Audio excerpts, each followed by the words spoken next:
Okay, so today is the last class of this session. So we are going to review everything that we've learned so far. Then we're going to cover the last topic, which I think is going to be fun. Then we are going to finish up. The last 10-15 minutes is going to be a course evaluation. So let's go ahead and get started. I am going to turn to the board. I shouldn't, actually, without even looking at it, you guys can probably list all the things off the top of your head, I'm hoping. If I did my job right, what's the first thing on the list? Direct, honest, and respectful. What's another thing? It doesn't have to be in order. Believe that you are allowed to. No, not the rules. The rules for being assertive. Imagine somebody who is assertive and act like them, or imagine yourself being assertive. Win-win, emotional awareness. I versus you, that's one of the big ones. What should you always do? Okay? Or never do? Exaggerate. Don't use words like always, never. What else? Now I'm going to cheat. Body language, facial expressions, tone of voice. Yeah. Covered that. What are the different styles, the 4 assertiveness styles? You're going to treat your boss different than you're going to treat your child, and you're going to treat them different than you're going to treat a stranger. There are 4 different styles of being assertive. I'll give you a hint. The first one, one of them is simple and easy. Be direct and commanding. Oh. Don't do that. Do that. Give me that. Telling people what to do. That's the direct style. Yeah. How would you treat somebody you love and care about? Supportive and caring. What's the one where you explain your reasons and your reasoning behind why you're saying no or telling them to do something? Analytical. You're giving them reasons. And the last one is emotion, where you're emotional. You're being emotional. You're sharing and you're expressing your emotions. You add some emotion. And then we went over the 4 steps to assertive confrontation. The first one is repeat yourself with the same tone and same words. And if you ask somebody to do something or give you something and they don't, and you repeat yourself and they still don't, what do? Instead of asking, you command. You tell them. Command. Okay. And then what do? If they still are not listening to you? Add emotions. And then if you've asked somebody to give you what's yours, I'll use that as an example. They didn't. You repeated yourself. They didn't. You told them, give me that now. You still didn't. You added emotions. I'm getting really mad. You have something that's mine. I want it. Give it to me now. You've added emotion. You told them how you feel. What's the last step for assertive confrontation? Consequences. Yep. If you don't give me that, I'm calling the police, or I'm never going to loan you anything ever again. Add consequences. Consequences have to be realistic, etc., etc. Today we're going to learn how to listen. So we're going to start with a game. How many people, when they were younger, played a game called telephone, even if you don't remember how to play the game? I remember. Yeah. We're going to play telephone today. You don't want to play? It's okay. Okay, so here's what's going to happen. I'm going to ask the first person to read a phrase from this piece of paper. They're going to go to the next person next to them, whisper it. You can only say it once. The person is not allowed to ask you questions. You're not allowed to repeat yourself. And they are to take what they think they heard, pass it along to the next person. And we're going to see how much it changes by the end. Does that make sense? Yeah. So Melanie, may I start with you? I'm going to show you a phrase. I want you to read it, take as long as you need to read it, and then whisper it to him. Whisper it once. You can do it slowly, do it clearly, and then let's see if you can put your... Read it as long as you want. Words that as long as you want. You got it? Now go whisper that to... just once. Right, so pay attention. Listen very carefully. And then I whisper to him. Yep, and then you whisper what she told you to the person next to you.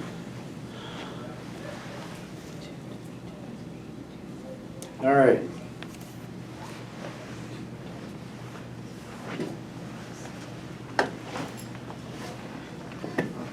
And you have to whisper it to Margaret. I forgot what it was, I'm sorry. What do you think? Do it one more time. Listen very carefully. All right, nobody else will listen if you can hear us whispering. All right. All right, everyone stop listening. Now tell Margaret what you think you heard. Whisper it if you can. That's all right, you can pass. Would you like to pass? Yeah. James, go to Margaret if you don't mind, and tell Margaret what you think you remember. Of course, you've said it so many times now, you probably... All right, Steve, don't be listening. No, it's all right. Don't worry about it. All right. Oh.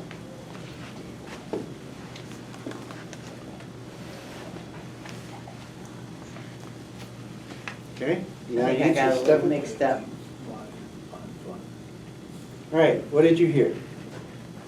8 times fireflies. The phrase was, 2 tiny toads ate fat flying flies. I said 2 tiny toes ate bat flies. Oh, Yeah. so it didn't take long for it to get messed up. Today we are going to learn about what's called active listening.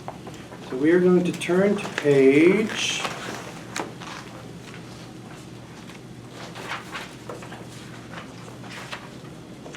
Give me a minute here.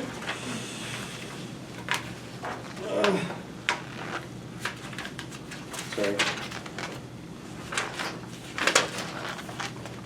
79.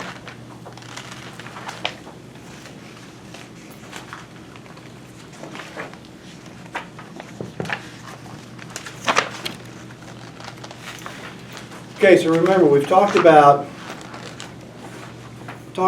how to be positively assertive. We'd be direct. We're supposed to be direct, honest, and respectful with the other person. One way we can do that is to use our imagination. Imagine ourselves standing up for ourselves, how we would act, what we would say, and do that. Imagine somebody that we know who we think is confident and will stand up for themselves, and then act the way you think they would act. Believe that you're allowed to. A lot of people feel guilty standing up for themselves. I'm just reading from the list now. Emotional awareness. Know how you feel, why you feel it, then so that you can communicate your honest feelings. Look for win-win scenarios. Use I versus you statements. I think we all remember that.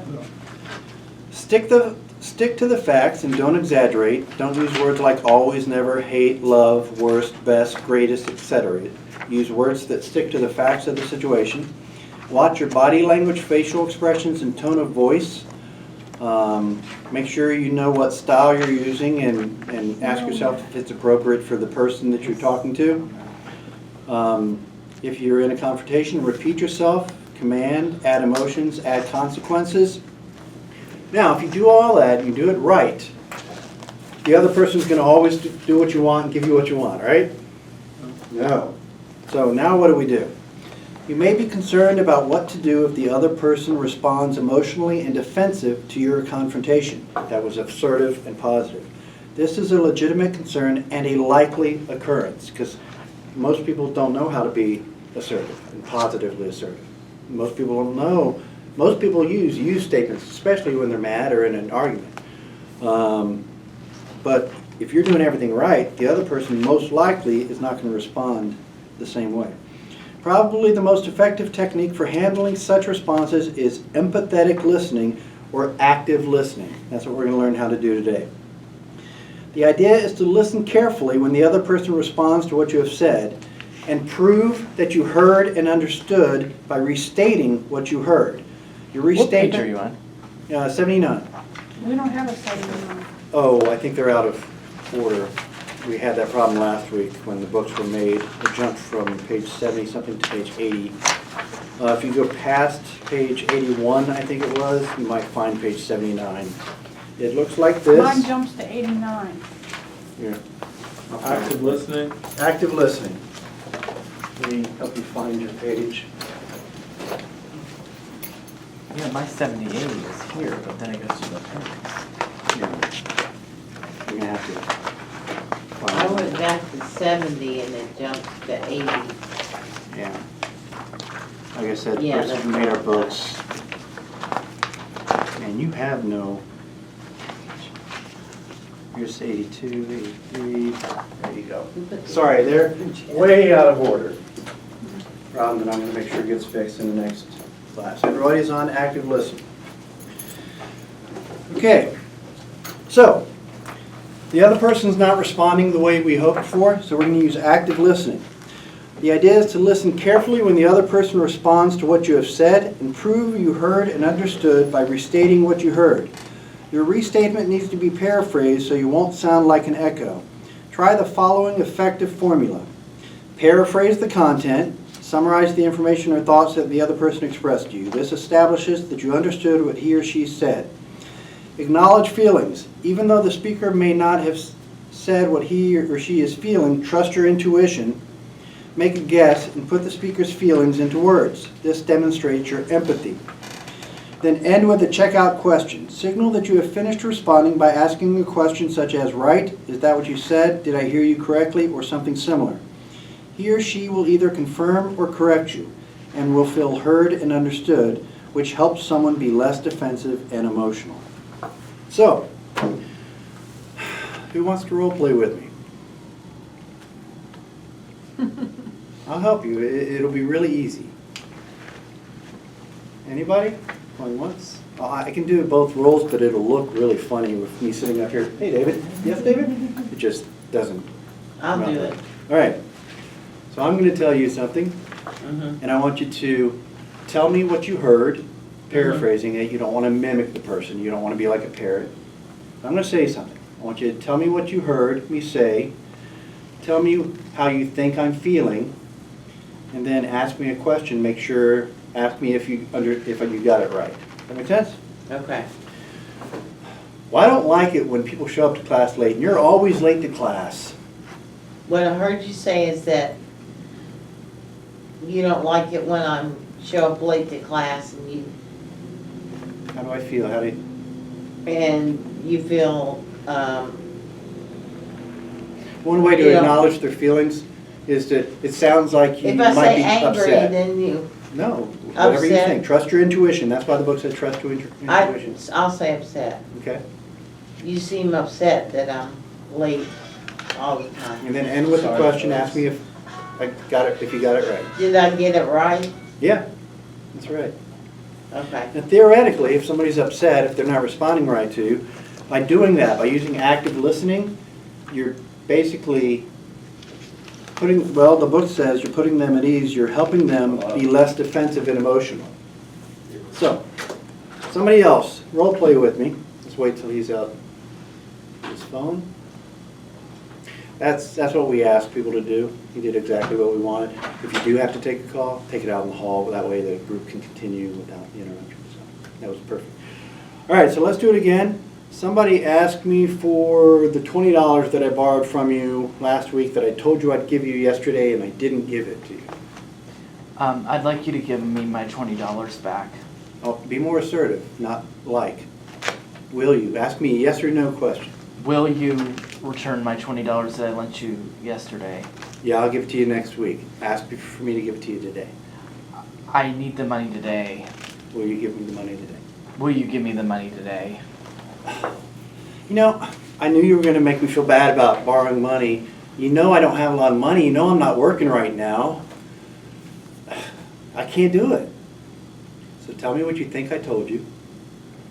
You Tell said me how you you think said I feel. you don't have the money and you're working right now. You don't have the money and you're not working right now. How do you think I was feeling when I was talking to you?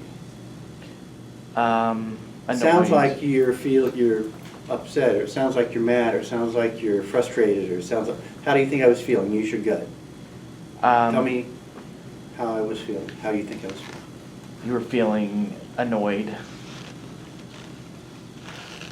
And then end with a question. Like me. End with the question. Is that right? Did I understand? So I'm gonna have to wait till next week for the $20.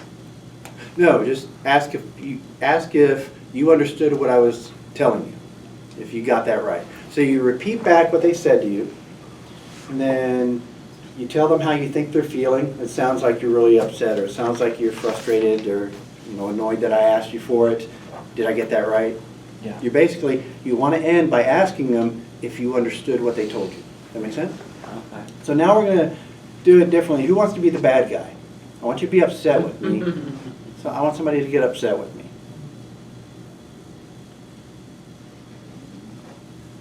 All right, James, I gave you money last week. You said you'd give it to me yesterday. I needed it yesterday. Do you have it today? Will you give it to me today? Now get mad at me or frustrated or however. Give me a bad response. I don't have the money. No. It's too easy. Okay, so you don't have the money. You seem frustrated. Is that right? Yeah, I don't have the money. I don't have a job right now, and I just got let go of my last job, and I don't have any money. Oh, so you just lost your job? Yes. Yeah, so you're probably pretty frustrated about not working right now. Is that right? Yeah. Okay. So I'm going to make him feel less defensive about the whole situation by active listening. Basically, the bottom line is when somebody tells you something, if you listen, if you practice this, you can't do this unless you're actually listening to what they're saying. So when somebody tells you something, you have to listen in a way that you'll remember what they said, and when you repeat it back to them, when you use the active listening, when you paraphrase what they said to them, when you tell them how you think they're feeling, you're going beyond doing what the book said. The book said you're making the person feel heard, you're making them less defensive, but what you're also doing in your own mind is you're helping yourself be a better listener and pay better attention to people. Does that make sense? Mhm. So you're less likely to have miscommunications in the future if you start listening to what people say this way. Does that make sense? So let's practice it again. This time we're not whispering. All right, you ready? The funny bunny hid the colored candy in the colored can. I can repeat it as many times as I'd like. You can simply practice active listening by saying, could you repeat that? That's active listening. If you didn't get what they said, if you can't repeat back to them what they said. Can you repeat what you said? Yes, the funny bunny hid the colored candy in the colored can. Now tell me what I told you. The funny bunny hid the colored candy in the can. Ask me if you got it right. Did I get it right? That was perfect. Now tell him what I just told you. And we can all listen. That's the beauty. Because you're practicing the funny active bunny listening for your. hid the colored candy in the can. The funny bunny hid the colored Wait, candy. you didn't practice active listening. Oh, By the way, it was colored can. Colored can. So tell him again. The funny bunny hid the colored candy in the colored can. Now, practice active listening. Tell her what you think you heard and ask her if you got it right. the funny bunny hid the colored candy in the colored can. Yeah, you got it. Now tell him. Do you want to participate? If not, that's okay. Yeah. Okay. The funny bunny hid the colored candy in the colored can. Now practice active listening. Tell him what you think he said and ask him if you got it Funny right. bunny hid the colored candy in the colored can. Yeah. All right, now pass it on. The funny bunny hid the colored candy in the colored can. Now practice active listening. Tell him what you think he said and ask him if you got it right. Okay, what I think he said was the funny bunny hid the colored candy in the colored can. That's it. That's it. Okay, you ready, Stephen? By the time it gets to Stephanie, he's going to, I don't need to repeat The it. funny bunny hid the colored candy in the colored can. See if you got it right. Did I get it right? The funny bunny hid the colored candy in the colored can. And ask her if you got it right. You get it right? Yes. Okay, now pass it on. The funny bunny hid the colored candy in the colored can. The funny bunny hid the colored candy in the colored can. Did I get it right? Yeah. Perfect. See, when you practice active listening, let's say you did mishear what somebody said. Well, if you practice active listening and you ask them, was that what you said? they'll tell you whether or not you were right or wrong. Yeah, And that it helps you get things right. So it's really hard to not understand what somebody's telling you if you're asking them what they told you by repeating it back. Does that make sense? All right, so that's pretty much it. That is active listening. So page 80, and I apologize for the book page mix-up. I It can't looks, find it. I will help you find page 80. It has a pencil at the top, and it says restating what you hear right underneath the pencil. And when I find it in your book, I'm sure I'll find it in the other books. Yep. Nope.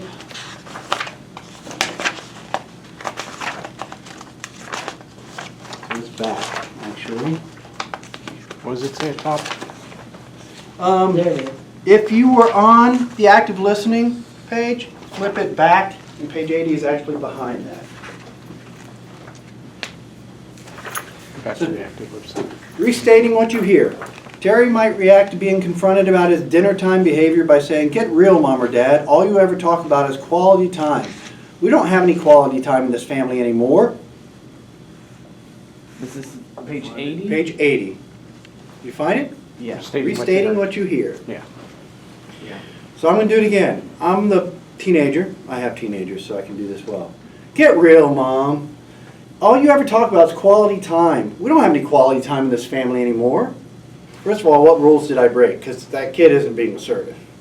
Remember, this is how you respond to people who aren't responding the right way. Oh, it's not on the board. What rules did he break? Get real. Arguably disrespectful, but we'll let that pass. All you ever talk about is quality time. What rule did that break? Exaggeration. You said all. 2 rules. All, exaggeration, and what else? All you ever talk about. That's a you statement because he's saying, hey, you do this all the time. So he broke the exaggeration rule and the I versus you rule there. We don't have any quality time in this family anymore. What rule did that break? It's almost a trick question, but think about it. We don't have... I don't have quality time anymore. Well, even that's breaking the assertiveness rules. What rule is that sentence breaking? Think about what he's saying and what it means. Don't. He's saying we don't have quality time in this family anymore. He's saying something that's absolute. That means that there is 0. That's an exaggeration. It's like saying we don't have any good police in Cincinnati. Well, you may believe that, and there may be problems in the police force. There may be a bad policeman or 2. There may be a lot of bad policemen. There might be one good one. So you can't exaggerate and say you don't have any. That's an exaggeration. The exaggeration one is hard to catch sometimes, but we don't have any quality time in this family anymore. That's an exaggeration. Or what's the assertive way? What's the non-exaggerated way to rephrase that? Remember, if you don't exaggerate, you're sticking to facts. Somebody started to say it. Who said, "I feel like we don't have enough quality time"? I don't feel like we have quality time very much. I don't feel like we have very much quality time. I was that's gonna not say it's an exaggeration. I versus you type of thing.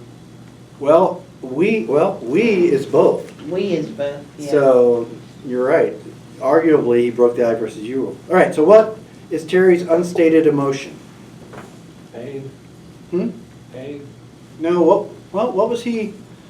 Get real, Mom. All you ever talk about is quality time. We don't have any quality time in this family anymore. Anger. Frustration, anger, what else? What's the content of his message? Think about it. Let's say that you said that to somebody, your significant other, roommate.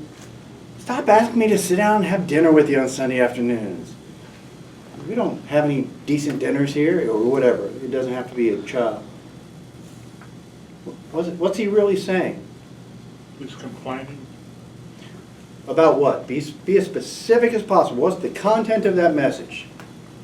Anybody? I think it's pretty clear. I don't want to have quality. I don't want to sit down and have dinner with you. Or I'm tired of you asking me, we're talking about quality time. He doesn't want to spend as much time with his parents as they want him to spend. Doesn't that make sense? Mm-hmm. No. How would you restate that? If you were the kid, or if you were the kid's little guardian angel sitting on his shoulder, say, you weren't being assertive, here's what you should have said. How could Terry, the kid, have resaid that in an assertive way? Respectful, I versus you, stick to the facts, don't exaggerate. And watch your body language and tone of voice. I would say the tone of voice in that one was a little bad too.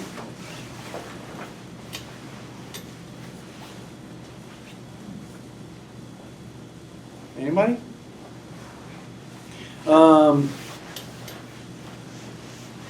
You talk about quality time a lot. No, that's a you. I broke one of the main rules. I don't want to talk about quality time. I don't need any quality time. I don't feel like I need any quality time. I don't want to talk about quality time. I don't get much out of the time we spend together.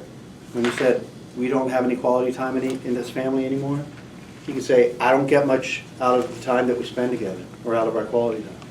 That's an assertive way to say what he said. All right, next one. Rosa might respond to being confronted about her late arrival by saying, I'm sorry, I'm just overwhelmed with everything that's going on in my life right now. I can't seem to get caught up because things keep going wrong and I'm getting farther and farther behind. I'm going to repeat it, and then I want you to listen to it using the active listening thought process. I want you to listen to it so that you can repeat it back to me, so that you can use those active listening skills. I'm sorry, I'm late, but I'm just overwhelmed with everything that's going on in my life right now, guys, and I can't seem to get caught up because things keep going wrong and I'm getting farther and farther behind. That's why I was late for class today. How am I feeling? I'm Rosa. I'm the You're facilitator. feeling overwhelmed. Okay, what else? Feeling bad, feeling embarrassed, feeling guilty for not being on time, maybe? Anyone else? I like that one. Overwhelmed is a good one.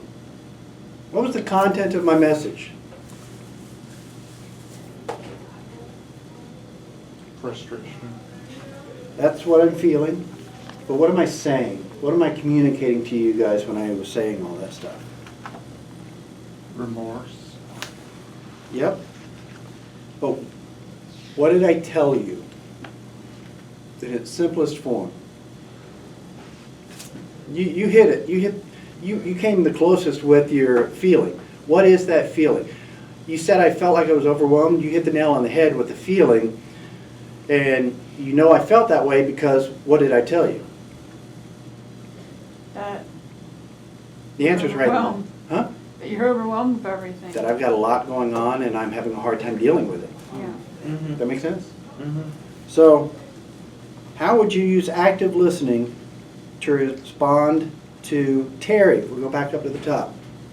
Get real, Mom. All you ever talk about is quality time. We don't have any quality time in this family anymore.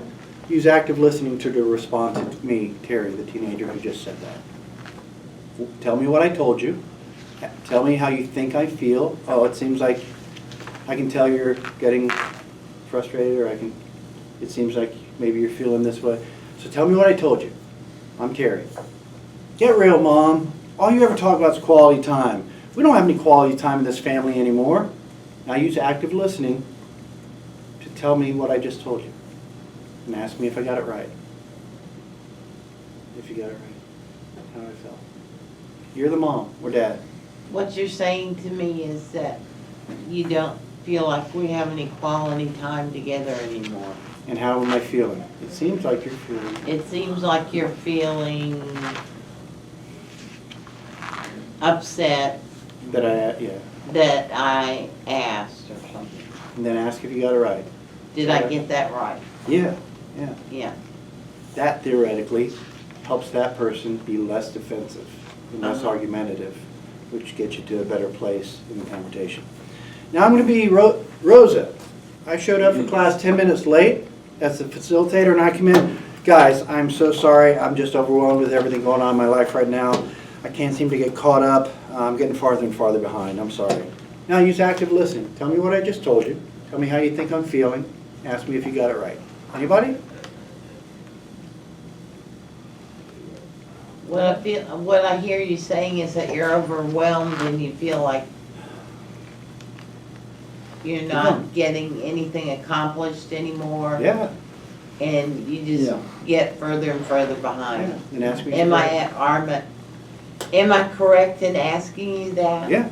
Yeah, that's exactly how I'm feeling. Thanks. Okay. People like to be heard. People like to know that you were listening to them.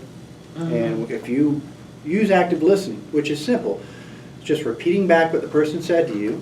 One, to make sure you got it right. Maybe you, like I said, maybe you didn't hear them. Maybe you didn't understand what they were saying or why they were saying it. So you, by doing this, somebody say something to me, we'll come up with a scenario. I'm your landlord. You have a leak in your ceiling. It's dripping close to your TV. You don't want to get your TV messed up or whatever. And you want me to fix it, and you asked me to fix it last week, and I didn't fix it. So you're mad at me. Tell me how you feel. Get real. Angry, upset. Pretend I'm your landlord. Talk to me about it. You got a leak. It's I leaking got a on your leak bed. I got a leak in my living room and the water's dripping down on my TV. Why haven't you fixed it? Something like that. Yeah. You know, I've been waiting, I asked you last week to fix it and you still ain't fixed it. Here's active listening. I know you have a leak. I know it's near your TV. I know you're upset that I haven't fixed it yet, but I had a couple of apartments where they had flooding, and I had to take care of that first, so I'm sorry, but obviously you're upset because I know it's leaking near your TV. Is that right? Yeah. Okay. So by telling the person what they told you back to them, you're practicing active listening. You're less likely to get it wrong, misunderstand, and you're gonna. I learned a long time ago, and what's not written here says is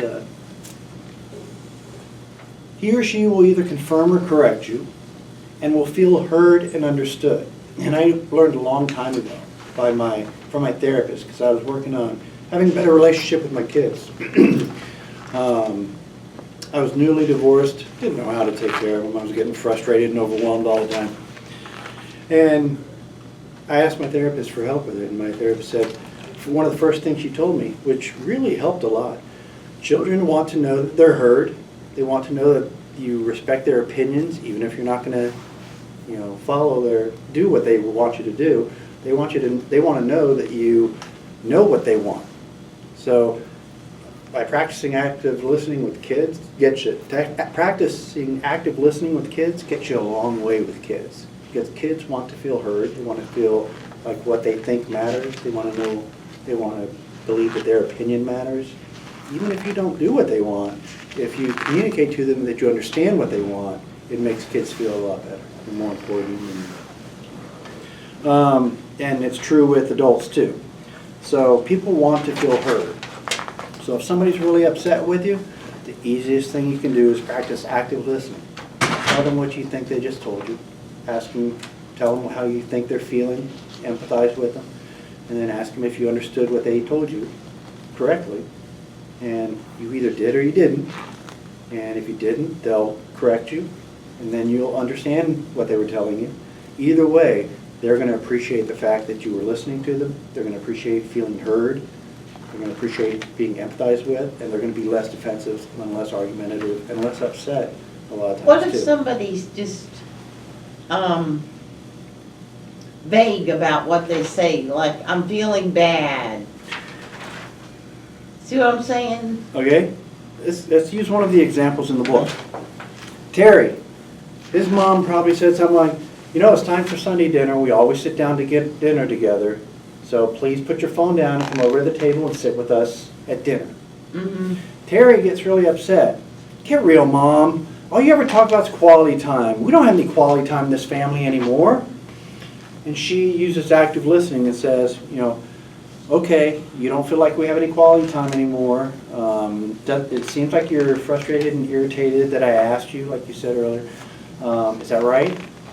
And let's say he doesn't know. Well, maybe that wasn't what he was feeling. A lot of times, people might get upset, and they don't know why they're upset. They don't know why they're feeling what they're feeling. Oh, okay. So you're paying attention, you're trying to empathize with them, but maybe he wasn't sure what he was trying to communicate. Maybe he was trying to communicate that maybe he was frustrated because he was in a crucial part of his video game on his phone. You interrupted him and you're asking him to put down this phone when he's gotten to a certain point in the game, and if he puts it down, he'll lose all of his progress. Does that make sense? He never Yeah. communicated that. Right. So if you use active listening, the person may or may not, it may or may not work because the other person may or may not have communicated what they were really feeling and thinking. Mm-hmm. So it almost forces them to think about what they were saying and what they were feeling. Does that make sense? Yep. Yeah. Yeah, So yeah. the answer to your question is, what do you do if that happens? You Clarify. continue practicing active listening. So, or it's called motivational interviewing. So if you repeat what they said back to you, you tell them how you think they're feeling, and they say, no, that's not it. What are you feeling? And tell me what you think. Tell me what you're feeling. And I think get them to open up. kids are hard though because Yeah, kids are harder. because they just want their way, you know. Yeah. And a lot of times they ante up the argument or the problem Yeah. in hopes that you're going to break and say, "Oh, yeah, okay." But even then, if you keep questioning them in an assertive way with active listening, you'll get to, oh, you were at a stopping point. You weren't at a stopping point in your game, and if you stop now, you're going to lose all your progress. How much longer do you need? Okay, take 10 more minutes, but then come to the table and eat dinner with us. So if you continue practicing active listening, you're going to get to what they really wanted to communicate to you. Because you're right, kids are difficult, but for a reason. They want their way, and you can get them to tell you what they want, what they actually want. And they may want to eat ice cream. I don't want to eat, green beans and mashed potatoes and hamburger. I want to eat ice cream for dinner. You don't have to give them what they want, but if you get them to actually say what they want, and you let them know that you were listening, all right, I know you want to eat ice cream for dinner. You know what? When I was your age, I used to want to eat ice cream for dinner every night too, but we can't do that. So how about we eat ice cream for lunch tomorrow, but tonight you eat a dinner with us? That's a win-win compromise. So we're using all of our skills together, telling them that we understand how they're feeling. I'm not really good at it. Good at dealing with people in that way. Like, Me neither, that's why I'm facilitating With this adults, book. it's different. That's why we have this book. I think adults are more difficult because kids, my personal opinion and experience with my kids want to be heard. They want to tell you what they think. They want to get their way. And to me, it's easier to get a kid to tell you what he's actually thinking and feeling because they want you to know how they're thinking and feeling. My experience with adults is over time, we become so guarded and less trusting, it's harder for us to communicate what we actually think and want as adults. So it's harder to practice active listening with adults because the person you're practicing it with may not want to actually tell you what they are really thinking or feeling. Does that make sense? Yeah. More guarded, maybe. Mm-hmm, mm-hmm. But if they do say something to you and you practice active listening, you're letting them know you were paying attention, which always makes people feel good. People like being heard. You're telling them how you think that they're feeling. You're trying to empathize. Even if you're wrong, you're communicating. By doing that, you're communicating to them, I care about how you feel. This is what I think you're feeling. I may be wrong, but the bottom line is I care about what you're feeling right now. Everyone wants somebody to care about how they're feeling, whether they're mad, scared, sad, and asking if you got it right. That communicates that you want to understand, and everybody wants to be understood. So by practicing active listening, no matter how mad somebody is, theoretically, and I believe this, if you're able to not get mad back, if you're able to stay calm and practice active listening and tell them what you think they told you, tell them how you think they're feeling, ask them to communicate whether or not you got it right, you're going to calm them down. You may not completely calm somebody down. Somebody may be furious at you. And maybe you can get them to be just mad and not as furious. Does that make sense? You can lower, you can help them with that emotion. Right. Or what they're trying to communicate.